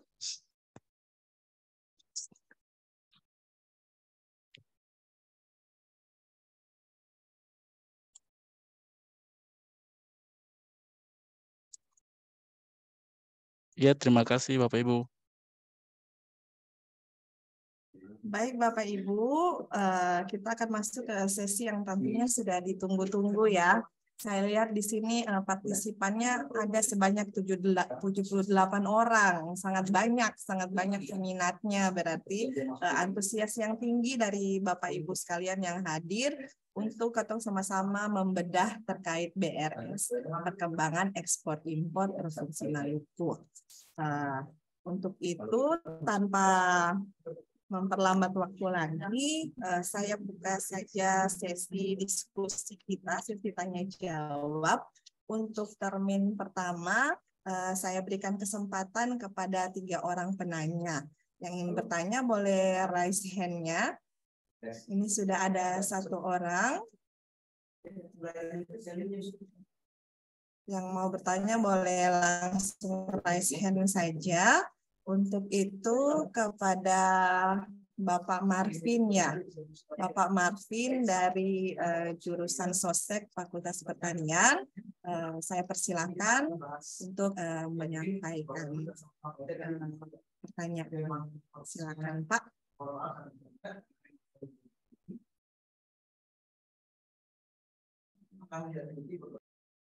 Iya, baik, terima kasih Ibu Moderator. Bapak Ibu yang saya hormati, terkhususnya Bapak Ibu pemateri yang sudah boleh menyampaikan informasi atau materi terkait dengan perkembangan ekspor impor dan sensus pertanian yang sementara dilakukan. Sebenarnya saya ingin bukan bertanya ya, mengkonfirmasi beberapa hal saja, khususnya terkait dengan pengalaman kami sebagai akademisi dalam hal penggunaan data yang bersumber dari BPS, khususnya ekspor-impor. Seperti kita ketahui bahwa salah satu komoditi ekspor yang populer dari Maluku itu kan produk rempah ya, pala dan cengkeh. Namun seringkali data ekspor ke Eropa atau ke negara lain itu sulit kita temukan ya, sulit kita temukan sebagai data dasar dalam kita menyusun misalnya artikel atau jurnal ya, karena Maluku tidak memiliki pelabuhan ekspor ya. Menurut kesaksian atau menurut yang disampaikan oleh eksportir itu biasanya harus lewat pelabuhan Tanjung Perak ya, atau lewat Tanjung Priok ya di Jakarta. Sehingga produk pala dan cengkeh ini untuk informasi data dasarnya itu kita sulit menemukannya dari informasi dari Maluku ya. Jadi kalau kita ingin men-tracking datanya itu kita harus cari keluar begitu ya. Jadi sehingga menyulitkan kami dalam mengumpulkan data untuk menyusun laporan penelitian ataupun hal-hal lainnya yang terkait dengan ekspor ya, ekspor khususnya ekspor komoditi pala dan cengkeh. Misalnya waktu kemarin itu kan baru saja dirilis kan ekspor. Jadi ada sebuah perusahaan asal Maluku merilis ya foto itu ya ekspor komoditi pala dan cengkeh dengan negara tujuan Belanda. Ya ternyata setelah dikonfirmasi itu harus ke Surabaya dulu ya, difumigasi dan selanjutnya dilakukan yang lain baru kemudian diteruskan ke negara tujuan Belanda ya. Sehingga pengalaman kami itu agak sedikit sulit menemukan data terkait dengan ekspor komoditi ini. Termasuk dalam presentasi tadi pun saya tidak melihat ya secara eksplisit tentang komoditi pala dan cengkeh ya, mungkin digabungkan ke dalam rempah yang jumlahnya saya lihat juga relatif sangat kecil ya, padahal kalau dilihat case by case dari perusahaan ekspor yang ada di Maluku itu jumlah yang diekspor itu cukup besar. Namun menurut pendapat saya mungkin tercatat pada pelabuhan ekspor di luar Maluku. Ya, itu ya, sehingga pemanfaatan datanya untuk mendukung penelitian ataupun penulisan artikel dan yang lainnya itu masih sangat minim ya. Jadi harapan saya sebagai kami di lembaga penelitian kedepannya itu kami berharap komoditi yang asli Maluku seperti pala dan cengkeh itu datanya juga tersedia secara real time ya dari pelabuhan ekspor yang ada di Ambon ya. Itu yang pertama. Lalu yang kedua Ibu terkait dengan saya kira ada satu masukan lagi terkait dengan kerjasama mungkin yang dibangun antara Universitas Patimura dan Badan Pusat Statistik Kantor Perwakilan Provinsi Maluku, di mana sudah ada pojok statistik di dekat Fakultas MIPA. Namun sepanjang pengetahuan saya bahwa khususnya kami di jurusan Sosial Ekonomi Pertanian ini, pemanfaatan data sekunder yang berasal dari Badan Pusat Statistik untuk penulisan skripsi, tesis, dan yang lainnya itu masih sangat rendah. Ya, padahal kalau mau dibilang, misalnya hasil sensus pertanian itu kan bisa kita manfaatkan untuk mahasiswa menulis tugas akhir itu kan banyak sekali kan, karena banyak variabel seperti yang tadi disampaikan oleh yang terhormat Pak Charles, itu kan banyak sekali variabel yang diteliti ataupun dikumpulkan selama proses sensus pertanian ini. Dan menurut saya variabel-variabel itu kan bisa digunakan mahasiswa ya untuk melakukan penelitian lebih lanjut, kemudian publikasi terkait dengan hasil sensus pertanian ini. Namun selama ini yang saya temukan itu masih sangat ini, bahkan hampir tidak ada ya di jurusan kami itu pemanfaatan data dari BPS, misalnya hasil sensus pertanian untuk menulis tugas akhir ya, skripsi dan yang lainnya. Jadi harapan saya mungkin nantinya ketika hasil sensus pertanian ini keluar ataupun data yang lainnya dikumpulkan yang relevan dengan bidang kajian kami itu bisa dimanfaatkan lebih lanjut ya untuk kemudian ditulis dalam hasil-hasil kajian dan dipublikasikan. Mungkin itu yang bisa saya sampaikan, Ibu Moderator, Ibu Sheila. Terima kasih. Selamat siang semuanya. Ya. Baik, terima kasih Bapak Marvin untuk penyampaiannya. Saya persilakan, mungkin masih ada yang mau bertanya pada sesi ini. Di sini ada dari Sekretaris PPID, ada Pos Badema Katlangan. Masih dari akademisi ya, Bapak Ferry. Kepada Bapak Ferry, disilakan. Ya.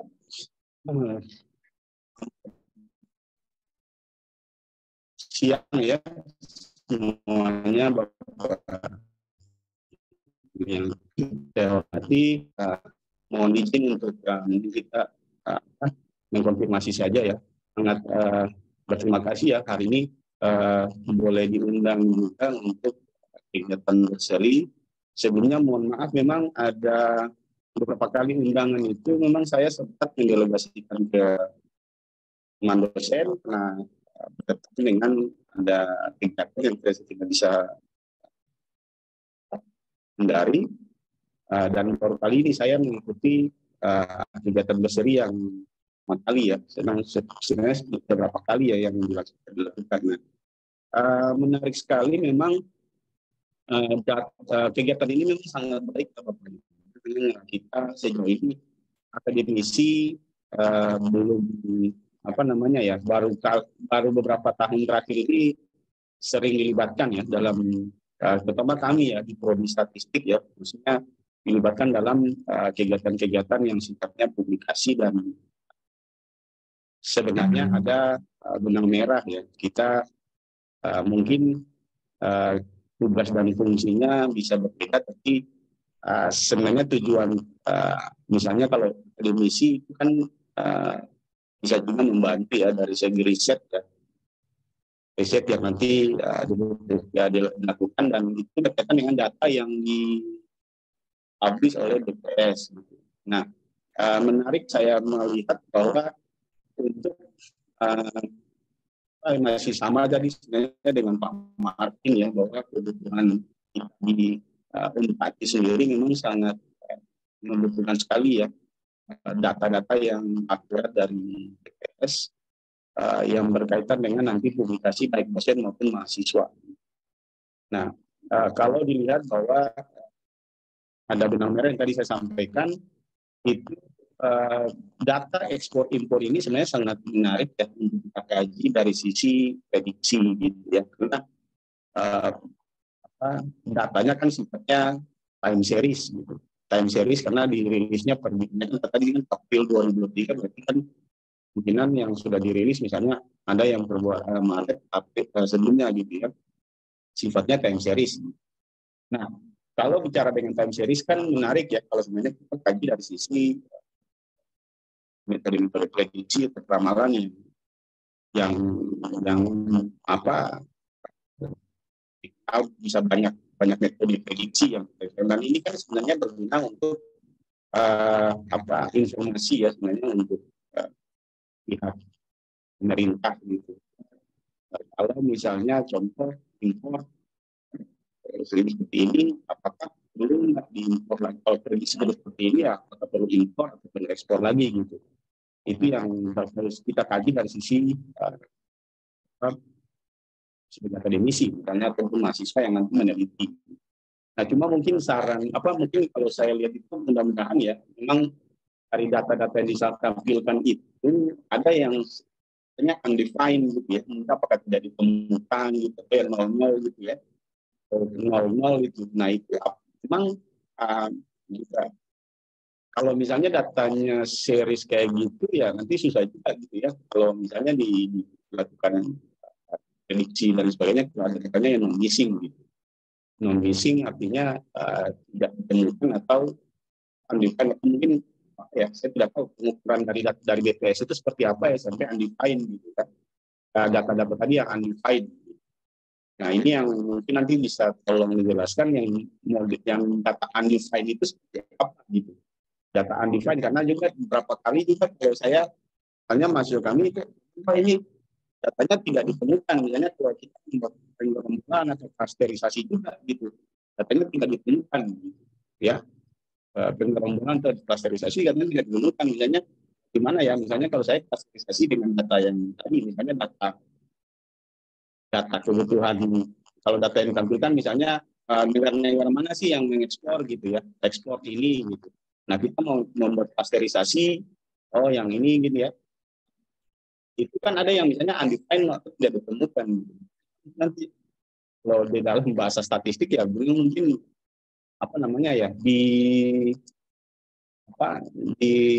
reduksi gitu ya. Di ini padahal tapi sebenarnya kalau misalnya apakah memang undefined itu tidak perlu dicantumkan dalam data yang disampaikan ya, datanya, atau misalnya bulan ini ditemukan datanya dan yang bulan itu tidak ada, bisa jadi non-missingnya per waktu gitu, non-missingnya per waktu. Nah, saya juga tidak tahu kendala pengumpulan datanya seperti apa. Jadi datanya itu memang misalnya ada polanya, ada yang bisa ada misalnya yang di negara ini tidak ada datanya, kedua bulan depan ada datanya. Apakah itu juga kayak gimana ya? Maksudnya kenapa bulan dia tidak continue gitu? Datanya bisa terrecord atau terekam gitu ya.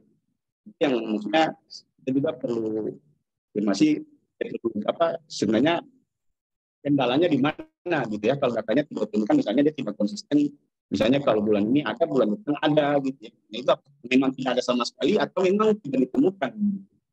Nah itu kan juga nanti merepotkan dari sisi kalau misalnya kita mau mengumpulkan data untuk riset ya, untuk berguna masukan kepada pemerintah gitu. Terus yang terkait juga dengan statistik tadi ya, saya juga mungkin pertama-tama mengucapkan terima kasih ya sebenarnya teman-teman BPS ya yang sudah mulai menggalakkan lagi kembali produk statistik ya, karena sempat vakum ya, sempat vakum sejak mulai dari diresmikan gitu. Jadi beberapa bulan terakhir ini sudah mulai aktif ya, dan saya terima kasih. Semoga aktivitas di pojok statistik ini terus dilakukan gitu, karena memang mahasiswa kami ini kalau misalnya memang kebutuhan datanya itu tidak, mereka punya riset ya, pemanfaatannya tidak perlu sampai ke BPS lagi sana gitu. Mereka bisa lewat statistik saja, mereka datang ke situ ya, berkunjung, lalu dijelaskan ya, kita biasanya itu bertanya kenapa datanya undefined, nah itu bisa mereka jelaskan langsung di situ. Tapi kalau misalnya bertanya begini kan mungkin Pak Charles bisa langsung via saya gitu kan, belum Pak Ferry ini gini datanya gitu Pak Charles. Tapi kalau misalnya tidak ada seminar kayak gini kan kita mau mendapatkan informasi itu kan juga terus WA gitu ya. Terusnya kan pada statistik ada supaya kita bisa bertanya terkait kenapa data ini tidak ada atau yang lain gitu. Itu saja mungkin dari saya. Terima kasih banyak Pak Ibu Moderator. Dikan. Baik, terima kasih Pak Ferry untuk penyampaiannya. Apakah masih ada lagi untuk di termin ini? Apakah masih ada yang ingin bertanya? Oke, saya rasa sudah tidak ada pada sesi pertama ya Bapak Ibu ya. Jadi di sesi pertama ini ada dari Pak Marvin dan Pak Ferry.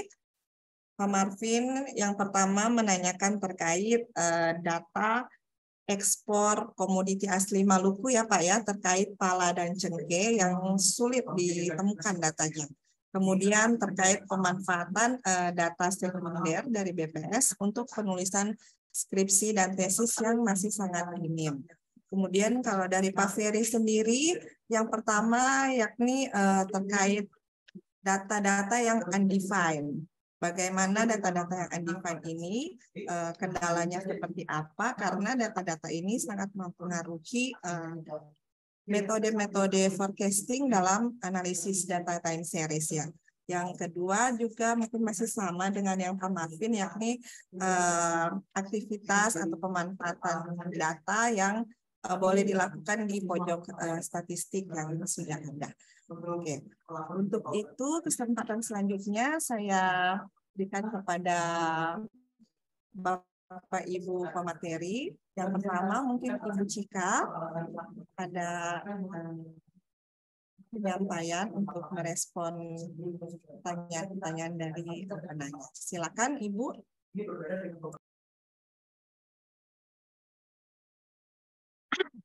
Ya, terima kasih Ibu Sheila, terima kasih untuk Pak Marvin ya, Pak Marvin dan Pak Ferry ya, sama-sama dari Unpati.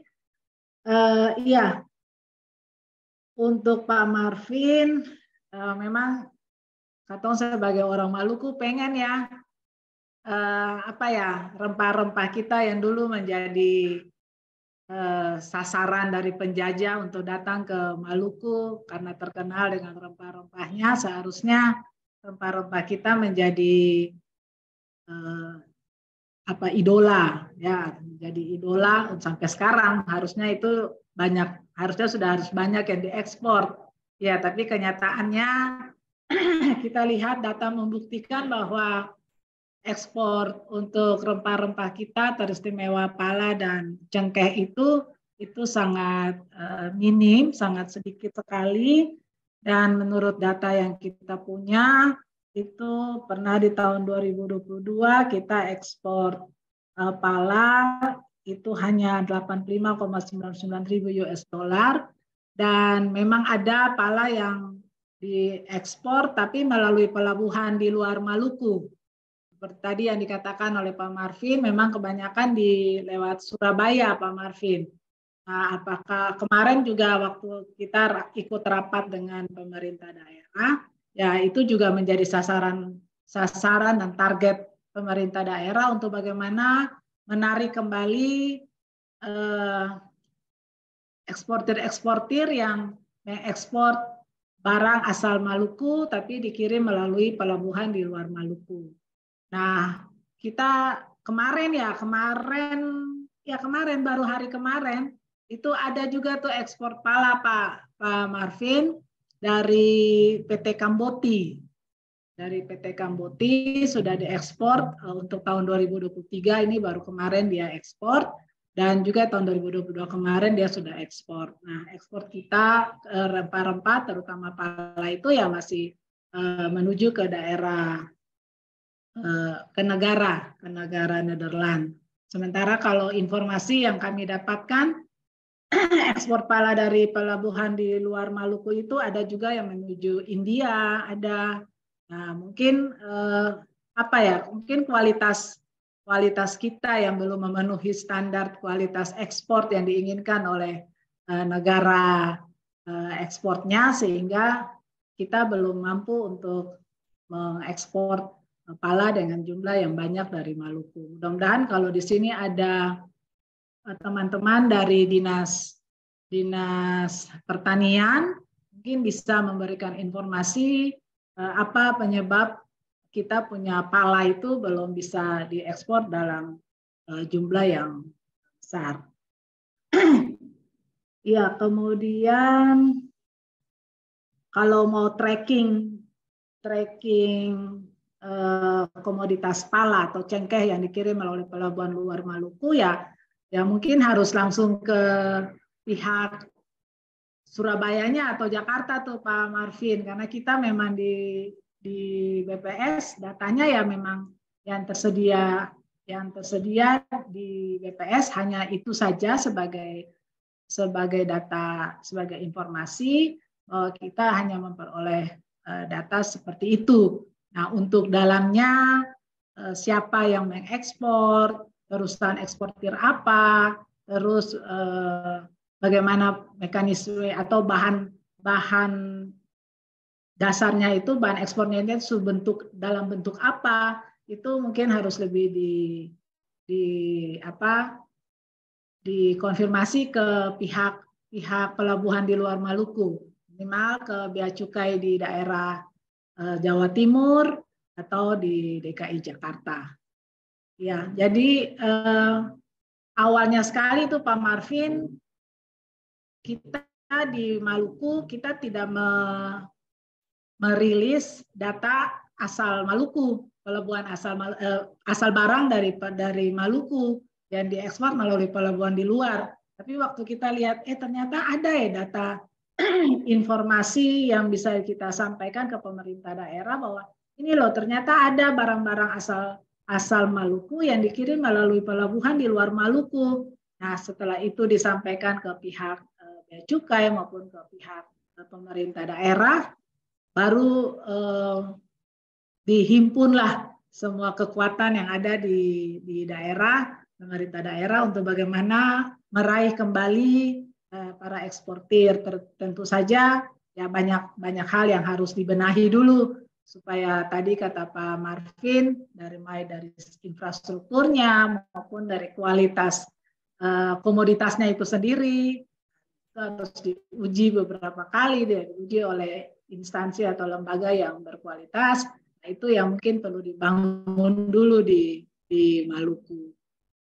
Ya, mungkin itu untuk Pak Marvin.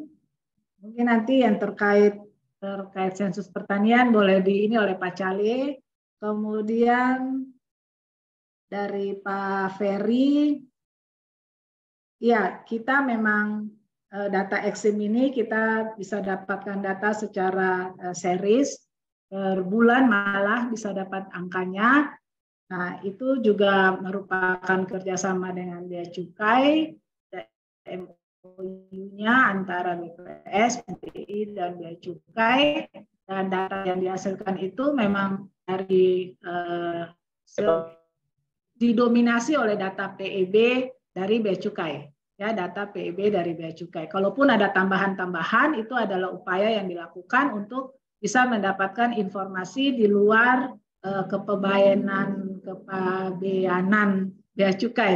Ya, itu di luar. Jadi kita juga kerjasama dengan pihak kantor pos, ataupun ada BPS melakukan pendataan untuk daerah perbatasan, karena bisa saja ada proses perdagangan antar negara yang dilakukan di daerah-daerah lintas batas. Jadi ya sebisa mungkin kita juga berupaya sehingga semua data yang diperoleh dari Bea Cukai ataupun dari BPS sendiri itu bisa kita sampaikan kepada pengguna data.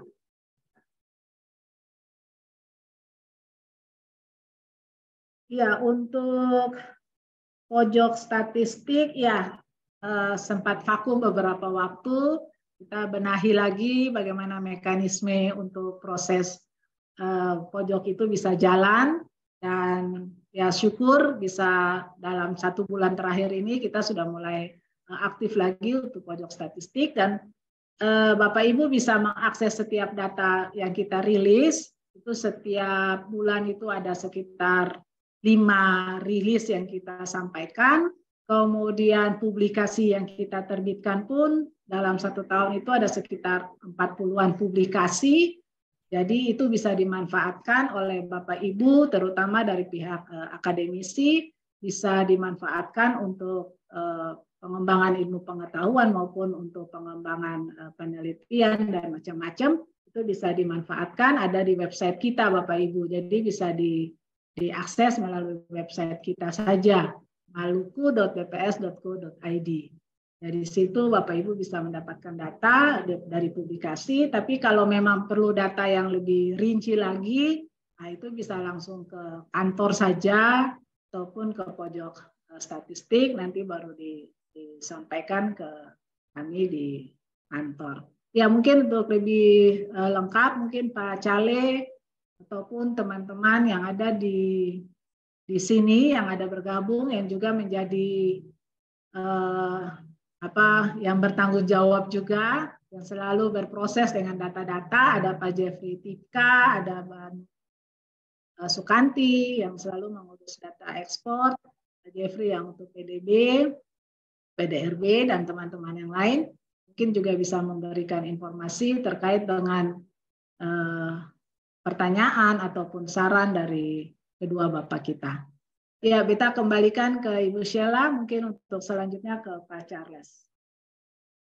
Baik, terima kasih Ibu untuk tanggapannya. Selanjutnya mungkin dari Pak Charles. Silakan Pak. Ya, terima kasih Ibu Sheila. Pak Melvin, Pak Ferry, terima kasih banyak Pak. Kami beberapa hal, banyak hal sebetulnya ya. Yang pertama soal pojok statistik. Nanti Bapak Ferry, Pak Melvin jangan lupa ada istilah supply demand toh. Jadi kalau kita sudah produksi itu bagusnya kalau demand juga meningkat ya, supaya kita tertantang terus. Kalau tidak ada yang datang-datang juga menyampaikan permasalahan penelitiannya atau datanya, itu ya kita diam-diam saja ya. Tetapi ini bagus sekali untuk menjadi pemicu bagi kami sehingga pojok ini lebih maksimal. Jadi pojok itu adalah perwujudan kehadiran akademisi dan praktisi ya dari BPS dan Universitas Patimura dalam hal ini. Ya, jadi ini tolong kita sama-sama, dan setuju sekali Pak Melvin, Pak Ferry. Kemudian Pak Ferry, pemanfaatan raw data itu Pak Ferry, nanti ada Pak Ferry punya mahasiswa itu. Kalau tidak salah Nona siapa ya, Dama Main apa? Itu kami bantu untuk mendapatkan raw data, Pak Melvin ya. Jadi boleh sebetulnya itu mendapatkan. Jadi untuk mahasiswa dan akademisi yang melakukan penelitian itu ada jalurnya. Jadi kami bantu itu. Jadi nanti Pak Ferry nanti tolong tanya itu Nona dapat bagaimana dia dapat raw data. Ya, sehingga kalau kesulitan yang tadi dibilang saya kok tidak dapat kok. Tapi memang kalau tidak salah itu kita mesti menyebut variabel-variabel yang kita butuhkan. Ya, sehingga nanti pemenuhannya, karena datanya itu kan besar sekali, sehingga itu membutuhkan mesti dipilah-pilah, disapih-sapih dulu. Ini mana, oh ini yang diminta oleh Pak Melvin, ini yang diminta oleh Pak Ferry dalam rangka itu tadi ya. Nah, jadi raw data bisa dalam rangka penelitian. Kemudian yang berikut, oh ya soal betul yang Pak Ferry bilang, memang kadang-kadang kosong ya. BPS itu dia mengukur, dia menghitung. Ya, jadi dia tidak memperkirakan. Padahal ilmu yang kita pelajari bisa toh, Pak Ferry, Pak Melvin ya, kita bisa toh missing data itu ya. Dulu Pak Pesi dan Pesi ajar begitu. Kalau di sini yang ada bisa, tapi memang kita memperkirakan sesuai dengan ilmu yang kita pelajari. Tetapi BPS tidak boleh. Ya, jadi yang dia ukur, yang dia timbang, yang dia dapatkan. Dia bukan membilang. Ya, itu sehingga kalau ada yang ini lebih baik kita sajikan itu tidak ada daripada kita masukkan seolah-olah ada. Itu tidak boleh. Kalau peneliti boleh sebetulnya. Ya, nah. Yang berikut adalah soal mandat kita masing-masing. Sesuai Undang-Undang 16, itu BPS itu dia melaksanakan statistik dasar. Ya, statistik dasar. Pak Ferry dan Pak Marvin menghasilkan statistik khusus. Ya, melakukan kajian-kajian dalam rangka menghasilkan suatu ukuran. Jadi kalau misalnya ini padi ini dia susutnya pada saat panen itu 3%, itu yang menghasilkan itu akademisi. Ya, jadi yang 3% yang sosot padi itu pada saat panen itu akademisi yang hasilkan. Lalu dia disampaikan secara berjenjang sehingga dia menjadi sesuatu yang memang harus kita pakai bersama. Ya, itu akademisi. Jadi itu statistik khusus namanya. Sedangkan teman-teman yang menghasilkan statistik sektoral itu adalah teman-teman dari instansi seperti Dinas Pertanian, Dinas Perindak, ya, Dinas Kehutanan, Dinas ESDM dan seterusnya. Ya, nah. Kalau begitu, terkait dengan cengkeh, pala, dan sebagainya, kalau kita bilang data produksi, mestinya ada dong di instansi yang mengurusi itu. Siapa yang mengurusi mengurusi produksi komoditi-komoditi tadi? Mestinya ada yang mengurusnya. Ya, sehingga bongkahan besarnya itu diekspor berapa? Ekspor 5. Masa diekspor 5 kita produksi 2? Kan tidak mungkin. Ya, jadi kalau diekspor 5, paling kecil kita produksi itu adalah 5. Ya. Ya itu ya, jadi tentu mestinya ada di instansi yang punya tugas untuk itu. Tetapi memang statistik sektoral ini kita baru makin gencar itu beberapa tahun belakangan ini. Karena sesuai dengan regulasi dan penegasan mandat. Penegasan mandat itu ada di peraturan Perpres nomor 39 tahun 2019 kalau beta yang salah ya. Itu ditegaskan di sana. Ya, jadi teman-teman dari instansi sektoral itu ditugaskan untuk itu. Kalau ini berjalan baik, berarti data tentang ekspor ada di instansi yang mengurusi perdagangan luar negeri. Ya, kalau terkait dengan produksi cengkeh misalnya, itu ada di instansi yang berkaitan dengan pembinaan produksi komoditi cengkeh dalam hal ini. Ya, jadi mestinya ada di sana. Tetapi memang betul kita punya ini tadi dibilang Ibu Cika, memang kita mesti terus bersama-sama untuk melakukan ini. Tidak usah jauh-jauh, kalau sudah ada diskusi seperti ini saja kita sudah semakin tersadarkan ya. Sehingga yang tadi dibilang Pak Ferry soal time series, cross section juga bisa kan Pak Ferry ya. Nah, dari antar wilayah kita ya, komoditi-komoditi mana yang dominan sesuai dengan wilayah masing-masing. Nah, itu saja kira-kira catatan dari beta. Kita terus akan sama-sama bergandengan tangan dalam rangka pembangunan statistik ini sebagai bagian dari pembangunan Maluku pada umumnya. Ya, jadi kalau statistik itu semakin bagus, ada salah satu indeks yang sudah dibangun oleh Kementerian PAN-RB, yaitu bagian dari reformasi birokrasi pemerintah daerah. Ya, jadi kalau pembangunan statistik itu merupakan salah satu indikator, saya tidak salah ingat itu namanya indeks pembangunan statistik. Ya, jadi kalau indeksnya itu 5 misalnya itu paling baik ya, tetapi kalau di bawah 5 itu ke bawah makin mendekati 0 itu makin jelek. Itu sementara. Jadi itu merupakan salah satu poin dalam penilaian reformasi birokrasi yang diselenggarakan oleh pemerintah daerah. Pak Ferry, Pak Marvin, danke banyak atas pertanyaannya untuk memperkuat barisan pembangunan statistik di Provinsi Maluku ini. Ibu Sela, silakan. Baik, terima kasih Pak Cale untuk tanggapannya. Selanjutnya mungkin dari Bapak Ibu masih ada yang mau memberikan tanggapan, saran, atau pertanyaan terkait pembahasan yang tadi sudah disampaikan. Saya persilahkan. Baik Bapak Ibu dari dinas instansi, ataupun Bapak Ibu akademisi, ataupun teman-teman mahasiswa. Karena saya lihat di sini banyak juga teman-teman mahasiswa yang bergabung.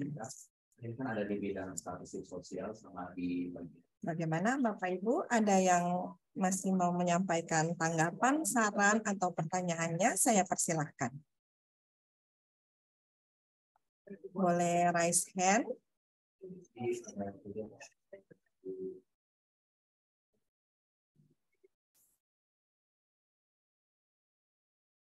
Bapak Ibu, jika belum ada yang raise hand, di sini kami sudah menyampaikan link Q&A dan ternyata di link tersebut sudah ada 2 pertanyaan. Mungkin host bisa menampilkan link Q&A-nya. Sudah ada 2 pertanyaan. Mungkin saya bacakan ya. Iya.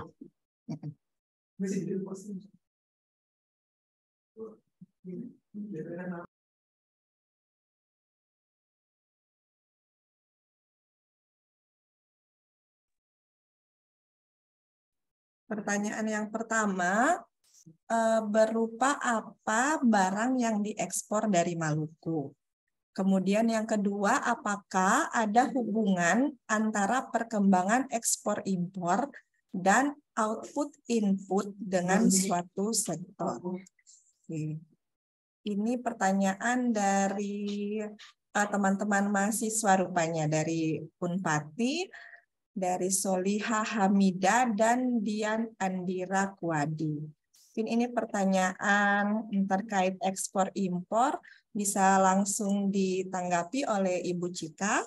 Silakan Ibu. Ya, terima kasih Bu Sheila. Jadi untuk siapa? Afifah ya. Ya, yang kita ekspor dari Maluku menurut data yang kita peroleh memang didominasi oleh jenis minyak mentah dan kemudian produk-produk perikanan, ada ikan, udang itu yang paling utama, juga mungkin ada sedikit rumput laut. Lalu kalau dari pertanian itu tadi ada damar, ada pala, itu yang pada umumnya diekspor melalui pelabuhan di Maluku. Ya, sementara yang dari pelabuhan asal barang dari pelabuhan di luar Maluku ya pada umumnya itu didominasi juga masih dengan kelompok ikan dan udang, lalu kemudian juga ada perhiasan. Ya, perhiasan dan juga kayu, kemudian ada lak getah ya yang itu diekspor melalui pelabuhan di luar Maluku. Ya, itu saja Ibu yang jenis-jenis komoditas yang diekspor melalui pelabuhan di Maluku. Yang lainnya ikan yang lainnya ada yang kecil-kecil ada, tapi yang didominasi itu adalah ikan dan udang, ikan tuna dan udang, kepiting juga ada ya yang diekspor dari pelabuhan Maluku.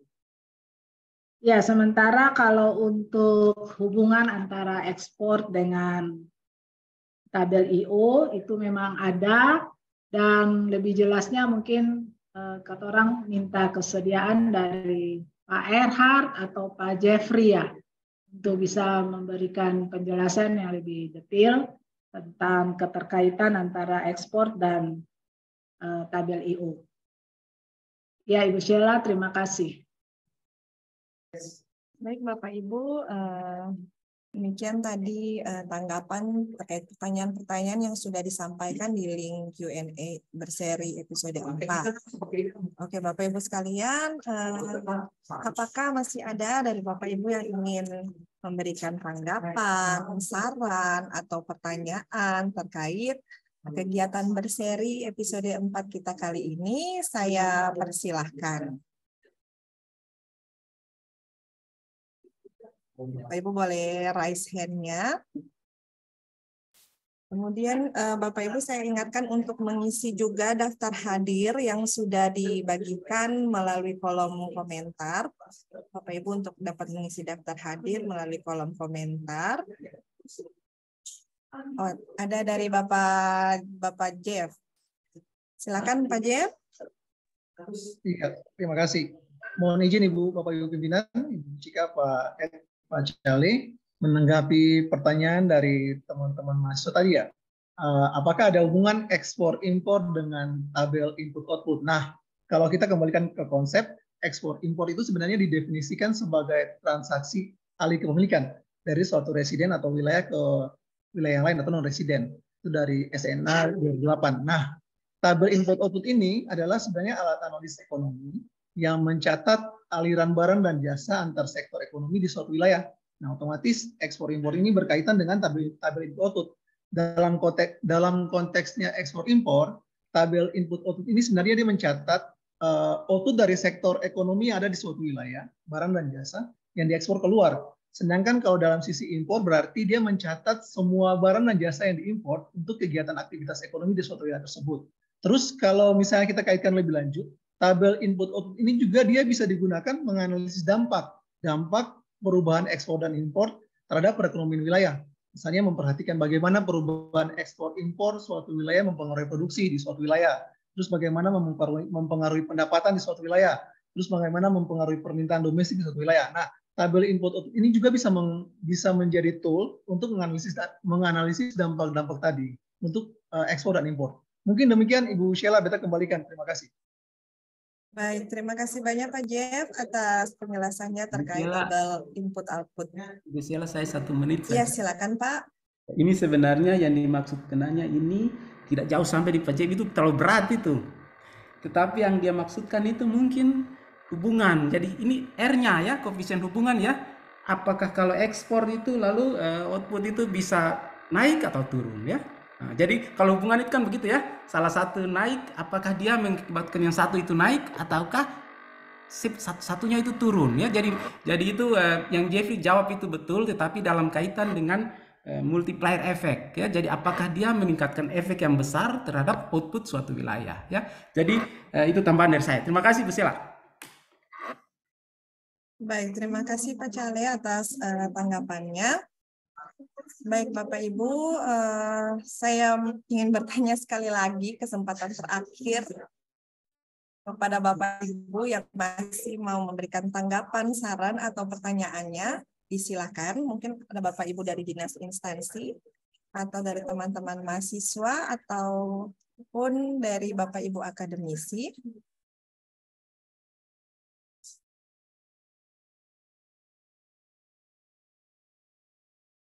Oke, Bapak Ibu, kalau memang sudah tidak ada, maka kegiatan berseri episode 4 kita sudah berada di penghujung acara. Bapak Ibu sekalian, diingatkan kembali untuk mengisi daftar hadir yang sudah dibagikan di kolom chat, dan untuk link mendownload sertifikatnya juga sudah dibagikan di kolom chat. Kemudian sedikit pengumuman Bapak Ibu, berseri akan diadakan juga di episode selanjutnya di bulan Juli, berseri episode 5 dengan temanya yaitu membahas membedah terkait kemiskinan. Jadi Bapak Ibu yang sudah hadir di berseri episode 4 ini diharapkan untuk hadir kembali di episode 5 dan mengajak teman-teman, rekan-rekan kerjanya untuk kita sama-sama membahas terkait kemiskinan. Begitu ya Bapak Ibu. Untuk itu, untuk menutup kegiatan berseri kita di episode 4 ini, mungkin ada closing statement dari PLH Kepala dari Bapak Ed.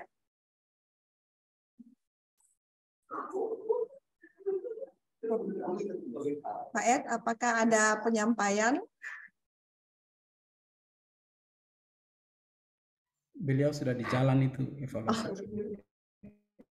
Oh iya, baik. Pak Ed, apakah ada closing statement untuk menutup kegiatan berseri kita di saat ini?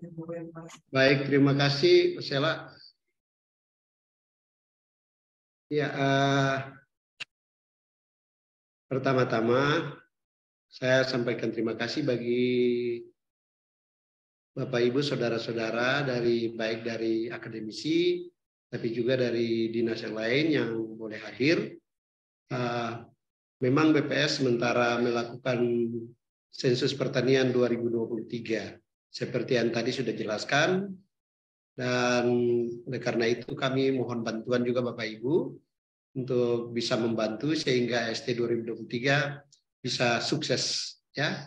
Karena kesuksesan ST 2003 itu berarti kesuksesan kita juga di Maluku. Kemudian yang berikut tentang sehubungan dengan kita kegiatan berseri ini, harap supaya tetap kita di baik akademisi maupun teman-teman di dinas instansi tetap mengikuti supaya kita saling membantu dalam rangka Maluku yang lebih baik, sebab dengan data yang baik itu berarti bahwa kita juga akan mengevaluasi seluruh kegiatan-kegiatan pembangunan di Maluku dan kita berupaya supaya Maluku lebih baik ke depan ya.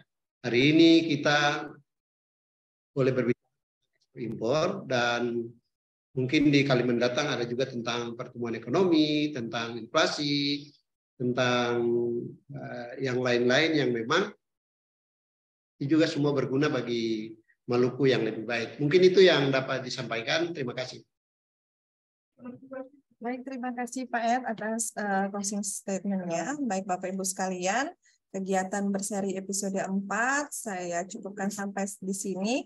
Terima kasih atas kehadiran dan antusias yang tinggi dari Bapak Ibu yang sudah join di acara berseri kali ini. Jangan lupa untuk hadir kembali di berseri episode kelima di bulan depan. Baik Bapak Ibu, sebelum menutup kegiatan ini saya mau memberikan satu pantun. Boleh minta cakepnya ya? Cantik lah. Oh iya, boleh. Hati gembira mendengar senandung. Cantik. Cantik. Ikut berseri di hari Rabu. Mantap. Artinya. Meskipun langit terlihat mendung, semangat kita harus tetap menggebu. Terima kasih Bapak Ibu. Sampai jumpa di berseri selanjutnya. Selamat siang dan salam sehat untuk kita sekalian. Terima kasih Bu Sheila, semua Bapak Ibu. Terima kasih Bapak Ibu semua. Ilham, danke banyak. Pak Jeter, danke banyak. Pak Marvin, Pak Ferry. Selamat siang. Terima kasih. Selamat siang. Terima kasih Ketua mohon izin pamit. Izin pamit. Pak Ferry. Danke Pak Fer. Oke, Pak Cale, Bapak Ibu semua. Siap, Pak.